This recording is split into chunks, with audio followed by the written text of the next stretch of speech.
in Uliana Zungalu en traduttore. Su sindiu ad inviare una lettera a sordes a Regione Sarda e a sordes su Parlamento per risolvere questa situazione. In Uliana manca su dottore e su sindiu de Sabidda Bustiano Congiu, oramai straudi questa cosa, ha deciso di scrivere una lettera su presidente della Regione Sarda, a sostituire della Regione e a sordes su Parlamento. A pustis e a tre medar vortas, ser lamentau in si speranza il essen risolto questa situazione meda grave posa vita sua, ma non attento mai per una risposta. Ommo, da su sindico annau, pare sia ambiante carchi osa e carchi risposta da esa regione l'antenta. Amus inteso su sindico congiu e nos annau.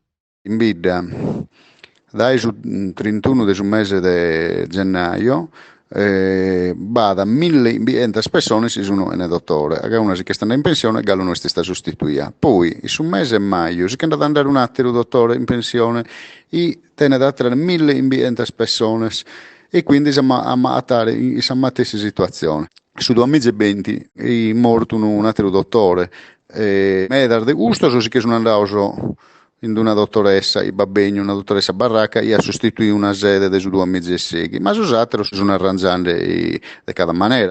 Noi siamo pedendo e attivi immediatamente esorbando per sostituire questo dottore, perché se no la gente che ne sta facendo, non può barrare un dottore, in cui si allega sempre di aerei convegno sullo spopolamento delle zone interne e 30 e 40, ma se alla fine tu a questa gente gli mancare su servizio primario è inutile, cioè sì, i tabarra da fare questa vita nostra e oggi se murgui noi che la sapendo dare un altro è sempre speglio su la zona del Nugolo la sono massacrando anche di mancare di questo servizio.